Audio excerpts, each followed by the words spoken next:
Passenger plane ATR-72 carrying 72 people on board crashed in Nepal's Pokhra on Sunday. The flight was en route from Kathmandu to Pokhra. The aircraft crashed into forested land located on the banks of the Seti Gandaki River and flows from Old Domestic Airport and Pokhra International Airport. As many as 36 bodies have been pulled from the crash site. The plane caught fire as it crashed and rescue workers were trying to put it off.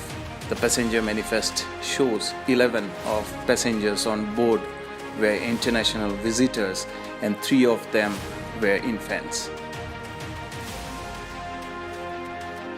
Bureau Report, RR News.